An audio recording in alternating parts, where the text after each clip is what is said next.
Hey, welcome to the Go-To Physio podcast. My name is Dave O'Sullivan, and in season 4, it's all about building a go-to clinic that gives you happy patients, happy staff, high profits, and the freedom as a proud go-to clinic owner. My aim is to share my mistakes and my successes over the last 15 years working in professional sport and private practice, and ultimately building a go-to clinic that's given me the freedom to travel all around the world. I hope you enjoy the show.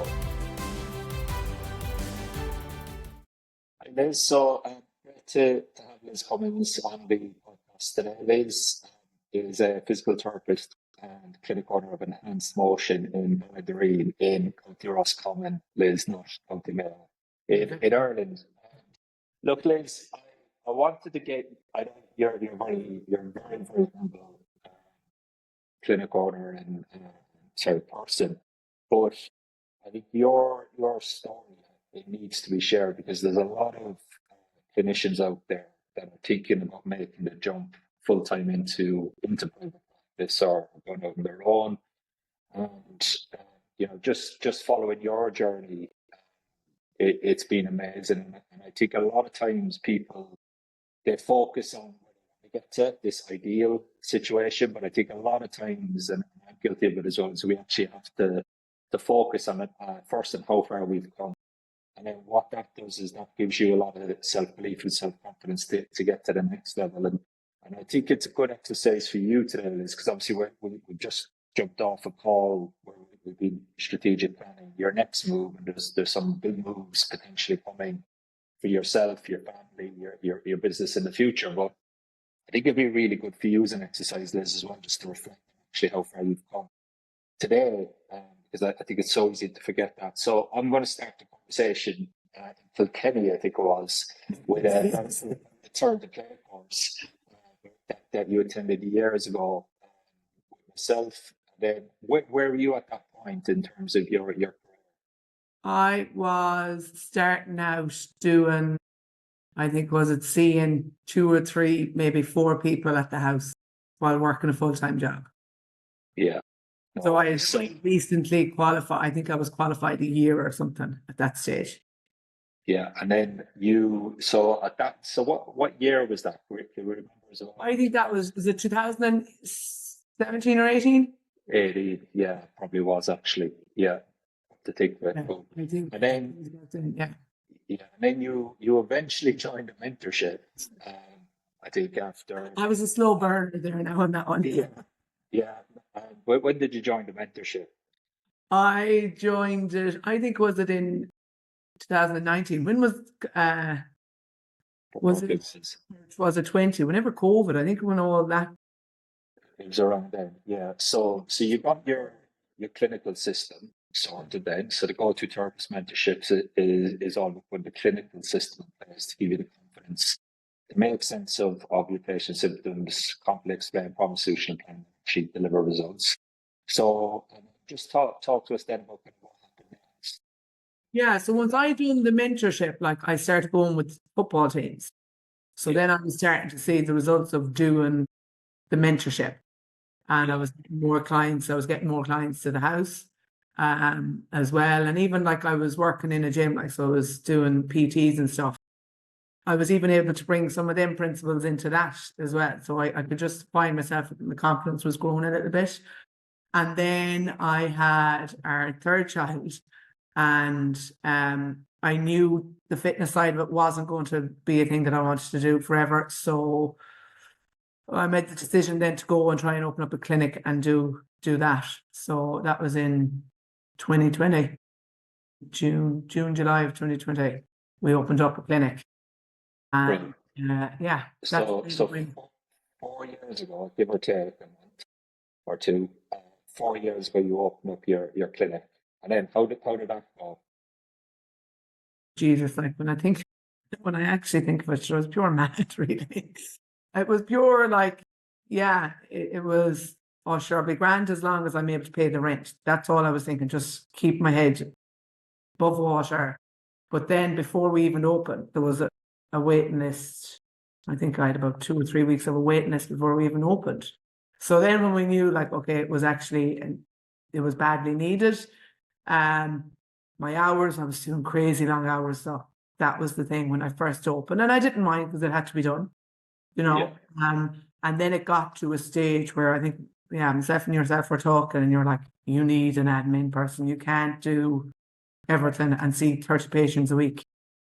So I gone from maybe 4 or 5 at the house to up to 30, and then trying to run the actual business side of it. Brilliant. In terms, I just want to talk a little bit about the fair, Liz, if you don't mind, because this is very real. I think this is the bit that's not talked about a lot, is what were kind of some fears or worries about making a jump in? Because just before you answer, why this is really important for people to understand is how our brains work is we'll have a vision for where we want to go, but then the next thing our brain's naturally going to do is think more reasons why we won't. And it's the ability to overcome that bit is the difference between success or failure, essentially. And what you went through is the exact same as what I would go through, is the exact same as what the next person is thinking about going through. So what are some of the worries or concerns is about going full time? Big thing was obviously the financial risk, because I left a full-time, good paying job. And then there was the extra pressures of, we now have 3 kids, we have a mortgage. And at that time, like, my husband's work was a bit not great. So there was definitely a lot of fear going, okay, if this doesn't work, we are in big problems. But then at the same time, I said, fuck it, like, go for it, you know, just do it and see what happens. And if it fails, it fails. I can always go back and do something. So that was definitely the financial side of things was the biggest fear. And then I think it was if I let people down. I think that was the other side. If I didn't succeed, if I let, you know, my husband or family down after putting a lot of time and effort and sacrifice into doing courses and making that risk, if I didn't succeed for them as well as myself, I'd be. Yeah. So what was your strategy, Liz, in terms of overcoming those fears? It was more focusing the way that you always had something to go back to. Is it that if it didn't work out, I would do this? Was that your strategy? Or? It was in the back of my head, but I just had in my, I have to make it work. I just said, this has to work. It has to work. Keep at it. And that's I sort of, for the first while, that's really what I was trying to focus on. But then at the back of my mind, I knew that we wouldn't go, do you know? Because I'm really interested in that, because the more clinic orders I mentor, it's all mindset. So I think you did right there. I think you had your plan B, but most importantly, you fully committed your partnerships. This has to work. I think that's the way when we do that, our brains work best anyway, subconsciously, and actually delivering the result we're looking for. That's great. So you're in your clinic, you're seeing 30 hours a week. We hired your first admin. What was that like hiring the first person? Yeah, it was a bit strange, because you're in complete control of everything, do you know, and then you're just trusting this new person that you don't really know to look after your future, basically. And again, and in my circumstances, actually, which is weird enough, that the first week that my hire came in, I actually ended up going into hospital. I was burnt out and was sick. I was in hospital for a couple of days, and I was thinking, oh, mother of God, I've left someone in the clinic that I barely know, barely trained up, and she's looking after everything. But at the same time, it was actually great to have someone to answer the phone and to have that, and I seen the massive benefits of it. The value that came out of it, because I was like, absolutely. Again, probably the delay in hiring a person probably contributed to the person, and a lot of people that they do get burnt out. And when did you join the Go to Clinic Mastermind program? That's was in or around that time when you were sort of saying, okay, you're at a stage of admin, you need to get this onboarding, and then that's when I sort of signed up then for the mastermind, because I knew I sort of needed that extra. I knew I had no real structure, because when I was going taking on someone, I was like, I don't actually know what I need them to help me with. So I think that's then when I sort of came on board. Yeah, and I think that's a really important point. Is it's quite scary to trust somebody to run the business, and one of the biggest mistakes I've made is one of our biggest functions as a clinic owner is to turn assets, which is our staff, into revenue, and I think that's a skill that's a lot to get good at than it looks, because you just think, oh, I'm just going to hire someone, they're going to be brilliant, they're going to change my life, whereas actually there's a little bit of a process you have to go through in order to get that. So let's just talk a little bit about then kind of some of the systems and processes that you implemented when you joined the program. So yeah, so when I started then it was simple things really. Like that's what I always find is it's actually the simple stuff that works. And sometimes you might, yeah, it really is. It's like your day-to-day consistency. Have you planned out, right? What's your calendar like? If it's not in the calendar, it's not going to get done. So, and it's just then prioritizing what ones are going to actually sort of move you to the next step, or what is actually going to be the most beneficial. There's always a list to do, but it's to try and help reorganize it. And I suppose as well as that, like I never passed any heed of the numbers or the figures as such. Yeah. Like I didn't understand at the time how important it was to actually know the numbers of how many new people are coming in, how many people are following up, how many people are dropping off, how many late cancellations, and how that affects your overall sort of revenue at the end of the year. And that was a big shock to me when I actually started looking at numbers and going, oh, okay, we need to change things. Yeah, absolutely. Because you need number of systems and people to grow. And then obviously as you get to that point, Liz, you've gone from the point of being burnt out to now static. So at the start, you wanted to create financial security, and you've achieved that, but at the expense of your own personal health. So you burn out. Then in the journey, and this is what tends to happen with every clinical, you start to have freedom of time. So then we hired Connor, is that right? So, we're on Connor 3.0 now. So, no, I did do hires. We had other people in part-time, or just we knew they were only going to be in for a short space of time. And I looking back, it was still a good thing, because I sort of learned from each person that has come in. I was like, okay, this is the next step that we need to do, and the next step. Whereas when the first guy was leaving and moving on, and I knew, like he'd always said it, it's like, oh, damn it, I was a bit disappointed. Whereas now I'm like, okay, we're always prepared for someone to leave, and don't be shocked, basically. I think the systems, the processes are important, but your skill level as well of being able to cope with these problems has got a lot better. Yeah, and I think that's what it is like with the systems, is your mindset is changing and it's developing, and you can see the trends happening. So it's not a huge shock to you, because you can actually nearly not foresee it, but like you have a fairly good guess at it anyways. But yeah, it's been, we definitely have had a few very good like physios and neuromuscular therapists, but now we're on 3.0 with Connor, and he's doing great. Like he's here well over a year and a bit, and he's flying it. What does your life look like now? Because we all coach all Wednesday, we have everything we need.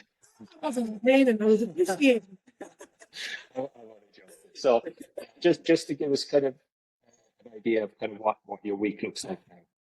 Yeah, because like I remember you telling me years ago, right? Because when I was at the stage of burnout, I was only thinking of this the other day. And I was working Saturday mornings, and I was working all day Saturdays, and it got to a stage at home, actually, family and my husband, and he was like, look, this can't keep going on. There's only so much money and work can give you. You have to be at home and be present when you're here. And I remember you just saying, cut your Saturdays. Cut it. You'll be fine. Cut it. And once I'd done that, and I had like nearly 6 weeks of not working Saturdays, I swore I'd never go back again. And from then, I started to see the benefits of having that sort of freedom. So now I'm off in the morning time, and I actually have the morning to myself until 2 o'clock until I can go collect kids. And that was always my big thing. I want to be able to go and bring them to school and collect them. That was always sort of my non-negotiables, that I'm here to do that and I work around it. So that's the joy of having my own place, is that I actually am able to do that. And now I'm able to go off. I can go to football games with them. I have my weekends with them. And when I'm in work, I'm more focused, and I'm really enjoying actually being in, seeing clients, working with the people that we're working with. And I'm just way more settled and I suppose content, but we don't like content obviously anymore. No, not at all. So I think what you've done there is really important. You step one in the next one is you want to get clear what your definition of success is. You've just given us your definition of success, and then we build the business around that. The business is the vehicle to deliver that, not the other way around. I think that's where a lot of people make a mistake, is they try to live their lives around the business. And it might be a little bit slower, but it's more sustainable. Yeah. And that's the big thing. You're at a stage now yourself, you've got 2 other clinicians working for you, you've got an admin team, and the sky's the limit for you in terms of where you go.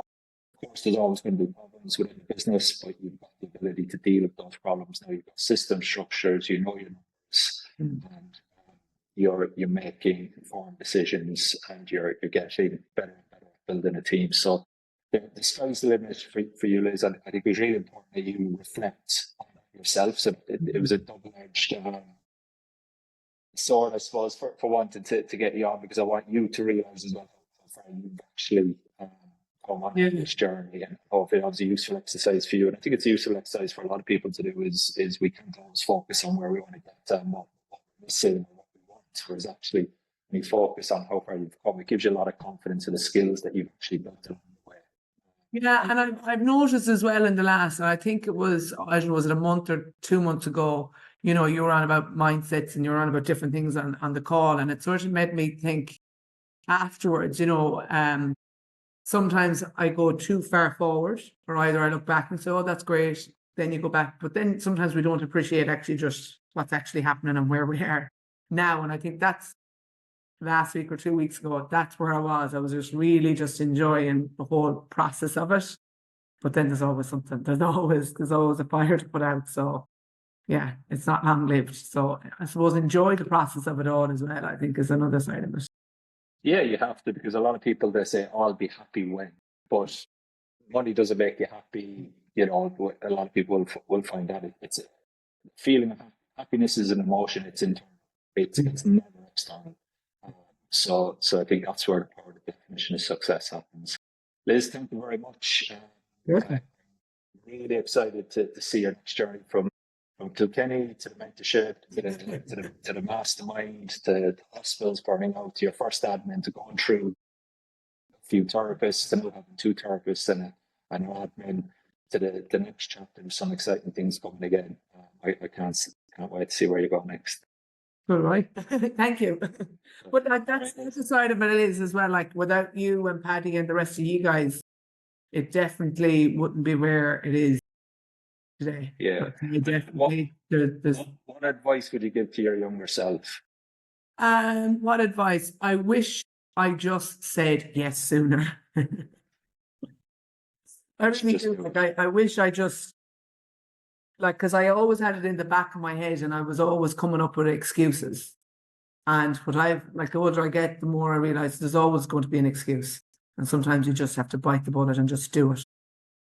But that's definitely, I wish I'd done it sooner, but at the same time, take advice from people who have done it and who have gone through it.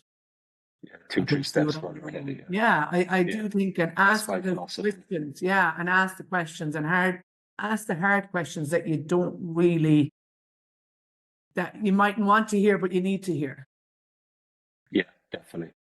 You know, 100%. that's normally where I learn the most, is like where someone is not given out or whatever, but like they point out the flaws and you're like, right. And then I don't know, something switches then. You know, I have to, you know, there's something that switches then that we have to go and change. So it is, you have to be always adapting. You can't just stagnate. And sometimes that's what happens then, is we can. Yeah, you're either growing or dying. Your business either growing or dying. It's as simple as that, especially with inflation. If your business isn't growing year on year, with inflation, it's dying, unfortunately. Really good advice, Liz. You pay to save your time. You pay to learn the mistakes, to save you losing money, and to get to where you want to get to a lot faster. That's essentially what you want to do. And then your mentor also needs to be able to ask you questions that you don't want to hear. It's a really good point to wrap up. Liz, thank you very much. Thanks, Dave. I'll see you shortly. Yeah, see you now. Thanks for tuning in to this week's show. I hope you enjoyed it. Now, if you'd like a free copy of my Head Physio Systems 6-step checklist that I use to personally audit my own therapists to make sure that they can keep patients progressing even when the pain is eased, so that we can ethically increase our patient numbers, our revenues and referrals, head over to www.thegotophysio.com/checklist and I'll get that sent straight over to you. That's it for this week. I'll see you in next week's show.